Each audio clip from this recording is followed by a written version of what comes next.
उत्तर प्रदेश विधानसभा के 2017 के चुनाव का बिल्कुल बल चुका है और इस बार नैतिक पार्टी भी बड़ी ताकत के साथ उभरने जा रही है, इसी भागीदारी करेगी। और इस भागीदारी में खास बातें जो नैतिक पार्टी करने जा रही है, जो पूरे प्रदेश में उन लोगों की जो उपेक्षा हुई है, वंचित हैं, महिलाएं हैं, लड़कियां हैं, गरीब हैं, मजदूर हैं, किसान हैं, उनके साथ जो दुर्दशा हो इस बार पूरे 5 साल में ये जो सरकार, वर्तमान सरकार है, जिस तरह से उसने किया, जिस तरह से उनकी उपेक्षा हुई, इन सारे लोगों के मामले को नैतिक पार्टी पहली बार आपको लगेगा कि नैतिक पार्टी प्रदेश में उन सारे मुद्दों को ले जा रही है जिससे वास्तव में इस प्रदेश के लोगों को जरूरत है। और सबसे बड़ी बात मैं बताना चाहता हूं कि क्या कभी आपने सोचा कि क्या कभी किसी पार्टी ने ये सोचा कि जो हमारी लड़कियां हैं, जिनके विवाह, कितने गरीबों की लड़कियां हैं, उनका विवाह नहीं हो पाता है, उनका विवाह कैसे होगा? नैतिक पार्टी पहली बार ऐसा निर्णय लिया है कि अगर सरकार में आई तो सभी लड़कियों को जिनकी उम्र 18 साल से ज़्यादा हो गई है, विवाह योग्य हो गई हैं, उनको हम 1 लाख रुपया विवाह के मौका पर देंगे।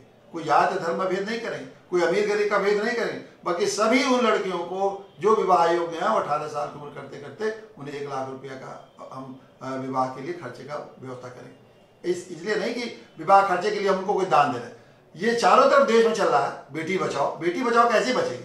जब बेटी पैदा होते ही लोगों के मन में उसके विवाह की चिंता हो जाती है। बहुत सारे गरीब लोग हैं जो इनके पास 2, 3, 4 बेटियां हैं, घर में बैठे रहते हैं, उनके माँ बाप इतने अफसोस तकलीफ में रहते हैं कि कैसे बेटी की शादी करेंगे। सोचते हैं इस बार हमारी फसल अच्छी हो जाएगी तो अगले बार फसल शादी कर देंगे। फसल चली जाती है, फिर अगली बार शादी बढ़ जाती है, फिर फसल नहीं अच्छी होती, फिर अगली बार शादी बढ़ जाती है। इस तरह आप देखें कि उनकी शादियाँ साल के बाद टलती जाती है। उन लड़कियों का ठीक से विवाह हो पाता है, एक तरह से उनके बारे में बदनामी अलग होती है। नैतिक पार्टी इन सारी समस्याओं का समाधान करने के लिए अगर विवाह करने की राज्य की जिम्मेदारी है। देखिए, अनुच्छेद 21 में भारत के संविधान में सम्मानपूर्ण जीवन प्रदान करना सरकार की जिम्मेदारी है। कोई भी सरकार बने तो उसे अपने नागरिकों को सम्मान देने की अधिकार देना चाहिए, सम्मानपूर्ण जीवन देना चाहिए। और लड़कियों के लिए मैं समझता हूँ कि सम्मानपूर्ण जीवन इससे बेहतर कुछ नहीं हो सकता कि उनके विवाह के लिए हम लोग 1-1 लाख रुपया का व्यवस्था करें ताकि वो अपने सम्मानपूर्ण ढंग से जी सकें।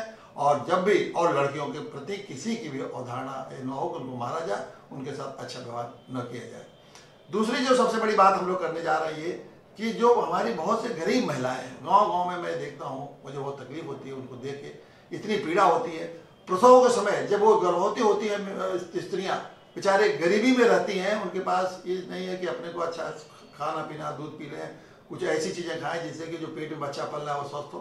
तो उसके लिए हम लोगों ने सोचा है कि कम से कम 20,000 रुपया जैसे ही वो गर्भवती होंगी और ये सूचना मिलेगी तो उन्हें 20,000 रुपया दिया जाएगा ताकि अपने पेट में पल रहे बच्चे को वो स्वस्थ रख सकें। उसके बाद तत्कालीन जब भी बच्चा पैदा होगा तो बच्चा पैदा होने के बाद 30,000 रुपये की व्यवस्था की जाएगी। इस कारण की जाएगी कि ताकि बच्चा स्वस्थ होता। लोग ये समझते नहीं कि विकलांग बच्चे अगर पैदा होंगे तो देश में भार होंगे।